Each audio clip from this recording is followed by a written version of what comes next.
dum, beetle dum dum, beetle dum dum, beetle dum dum. There was a turtle by the name of Bert, and Bert the turtle. What would you do if you only had 15 minutes until nuclear Armageddon began? And that's a question we've been wrestling with for a very long time. Ever since the nuclear bomb has been created, mankind has wondered what would happen in the event of a nuclear holocaust. And let me let you in on a little secret, my boy, it would be mental. But a little background about nuclear missiles. The United States and Russia own about 90% of all nuclear warheads in the world. They each have about 5,500 warheads in their stockpiles, but only one is needed to cause apocalyptic events. In total, there are about 2,000 US, Russian, British, and French warheads on high alert, meaning they are ready to launch in a matter of minutes. So just how big are these bad boys? Are we talking about Hiroshima in size? And guess what? We live in the 21st century and we have perfected the art of self-destruction. There are several different types, and primarily, the United States has the Minuteman III land-based missile along with the Trident II sea-based missile. Russia has the Satan II ICBM, and what a lovely name that is. These missiles are very powerful. For example, the Minuteman III has been known to carry about 450 kilotons of explosive power. And look, unless you're a nuclear scientist, I'm not going to pretend like you know what that actually means, so let's put that into terms that we actually understand. The bomb dropped at Hiroshima had an explosive yield of 15 to 20 kilotons, which makes the Minuteman III about 26 times more powerful than the bomb at Hiroshima. Oh, nani? But I know what some of you are thinking. That's horrifying, Enforcer Matt, but please, talk me through the launch process if you don't mind. So, let's get into it.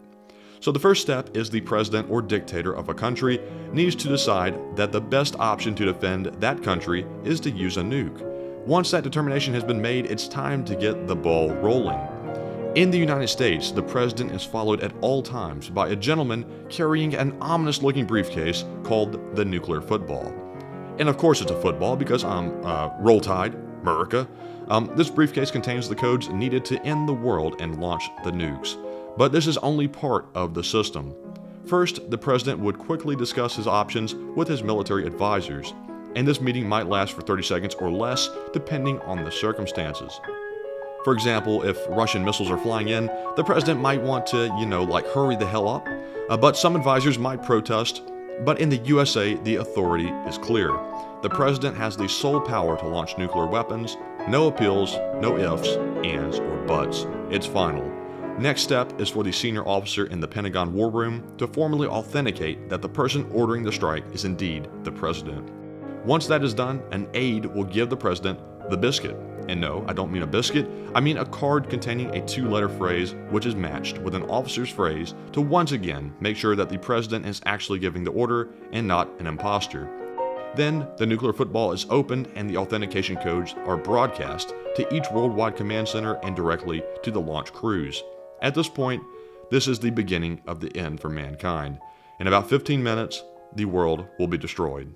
And before you ask, it just takes 2 votes to launch the missiles, so even if 3 2-officer ICBM crews refuse to carry out the order, it will not stop the launch. As the old saying goes, resistance is futile. So moving on to the aftermath, it's pretty bleak as you could imagine. First off, the YouTube servers which the video is stored is likely destroyed, so you won't be able to finish this video. And I do apologize ahead of time, but that's why it's so important to hit the like and subscribe, because time might be running short. Cities will be flattened, radiation will shred your DNA and cells apart, and mushroom clouds will be visible for miles. The population of the largest nations in the world are almost instantly reduced by at least 70%.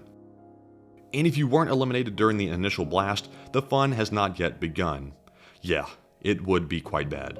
But I have 30 seconds left in the video, so let's wrap it up. The question not often asked is, what would you be doing? Some people will be calmly sitting and watching, accepting their fate, enjoying their last few moments on Earth. Meanwhile, some will have crawled into their fallout shelters, hoping for the best, snuggling with their cans of Spam. But really, what would you be doing? What would I be doing? These are questions that might make some of you cry, or oddly enough, might make some of you laugh. Yes, I know there's some of you like that watching, but wouldn't it be nice that we could all get along? It only seems logical that our lives would be better if the human race universally opposed dictators and fought against evil so that we could go about our lives in peace. Wouldn't that be nice? I sure think so, but that's all for this video. Bye-bye for now.